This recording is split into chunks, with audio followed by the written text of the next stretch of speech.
السلام علیکم۔ آج ایک چھوٹی سی اسپیچ میں نے رکھی ہے، موٹیویشنل اسپیچ ہے یہ، اور یہ ان تمام لوگوں کے لیے، میرے دوستوں کے لیے جو 14 اگست کے عظیم دن کو ایک عظیم انداز سے مناتے ہیں۔ اصل میں اگر میں اس کا تھوڑا فلیش بیک بتاؤں کہ یہ 14 اگست ہمیں کس طریقے سے حاصل ہوا اور اس کے پیچھے کتنے لوگوں نے قربانیاں دی اور کتنا خون بہا اور کتنے لوگ بے گھر ہوئے اور کتنے ایسے لوگ تھے جن کی راتوں کی نیندیں حرام ہوئی، جن کا چین سکون سارا برباد ہوا، اور جن لوگوں نے اپنی آرام و سکون کی پرواہ کیے بغیر وہ اپنی دن رات محنت کر کے، اور اگر میں اس کو یوں کہوں کہ یہ ہمیں اس میں بہت ساری عورتوں کی عزت پامال ہوئی، بہت ساری ایسی بہنیں ہماری جن کے دوپٹے سر سے اتارے گئے، اور پھر جا کے یہ 14 اگست کا دن ہمیں کیا کہتے ہیں پاکستان معرض وجود میں آیا۔ لیکن افسوس کی بات ہے، آج اگر میں اس کو موجودہ حال پہ نظر ڈالوں، اور آپ سب بخوبی اس سے واقف ہیں کہ موجودہ دور کے اندر اس 14 اگست کو کس طریقے سے منایا جا رہا ہے، اور میرے ایسے بہت سارے بھائی جو 14 اگست کے دن ملک سے محبت کی بنا پر اپنی جان قربان کر دیتے ہیں، لیکن یہ قربانی اور اس قربانی میں بڑا فرق ہے۔ میں اگر آپ کو مزید فلیش بیک، جس میں نے آپ کو اسٹارٹ میں کہا، میں زیادہ ٹائم نہیں لوں گا، آپ لوگ کا ایک چھوٹی سی اسپیچ رکھی ہے، میں آپ کو مدینے کی آزادی کا دن یاد دلاتا ہوں، اور میں آپ کو بتاتا ہوں کہ اللہ کے نبی جب 10 سال کے بعد مکہ فتح ہوا اور اللہ کے نبی واپس اپنے وطن آئے، آبائی وطن آئے، تو وہ آزادی کا دن کیسا تھا، اور وہ ان صحابہ نے اس آزادی کے دن کو کیسے منایا، تو میں اس کا کمپیئر کر کے آپ کو پھر بتاؤں گا۔ یہاں پہ آپ علیہ السلام اونٹنی پر سوار ہے، اور آپ آگے کی طرف سے جھکے ہوئے، اور آپ دل میں دعائیں مانگ رہے ہیں، اللہ میں نے کچھ نہیں کیا، یا اللہ ہم نے نہیں کیا، یا اللہ ہم سے کچھ نہیں ہوا، اور ایک صحابی جوش کی حالت میں آگے ہے، اور اس کے ہاتھ میں ایک جھنڈا ہے جو یہ کہہ رہے ہیں الیوم یوم الانتقام، آج انتقام کا دن ہے، آج کسی کو نہیں بخشا جائے گا، آج ابو سفیان کو بھی نہیں چھوڑا جائے گا، آج ہند کی بھی خیر نہیں۔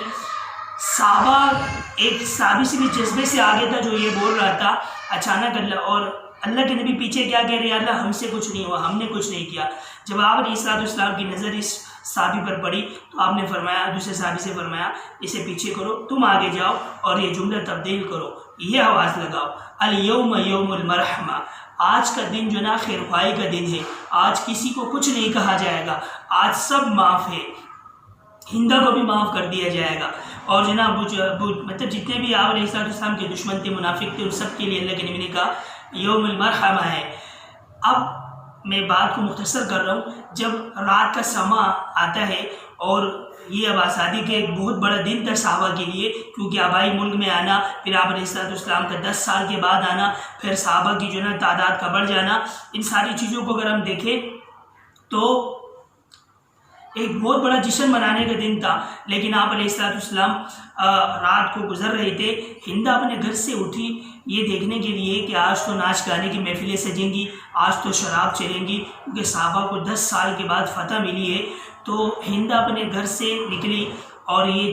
دیکھتی ہے، میں دیکھوں تو ان کی جشن کیسے منا رہے ہیں یہ لوگ۔ تو جب ہندا نے اوپر سے خانہ کعبہ کی طرف نگاہ اٹھائی تو اس نے دیکھا کچھ لوگ سجدے میں ہیں، کچھ رو رہے ہیں، کوئی اللہ سے راز و نیاز کر رہے ہیں، اور اللہ کے نبی کے راستے میں ان سے ملاقات ہوئی، ٹکر ہوئی۔ تو آپ نے پوچھا کون ہو؟ کہا میں ہندا۔ کہا کیا چاہتی ہو؟ کہا مجھے کلمہ پڑھا دے، مسلمان ہونا چاہتی ہوں۔ صحابہ کی آزادی ایسی تھی، صحابہ کا جشن ایسا تھا، میں کہوں کہ جشن آزادی کہو تو جشن آزادی ایسی تھی کہ وہ کفار کے دل کو پگھلا کر ان کو کلمے کے لیے مجبور کر دیتے۔ اور اگر میں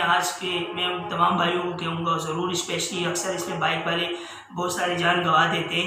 تو یہ تو میں چھوٹا سا ایک آپ کو مثال دی۔ اور اگر میں آج کل کی 14 اگست کی بات کروں، جشن آزادی بالکل منانی چاہیے، ہمارے بہت بڑا دن ہے، ہمارے لیے آزادی کا دن ہے، لیکن افسوس کی بات ہے کہ ان ساری چیزوں کو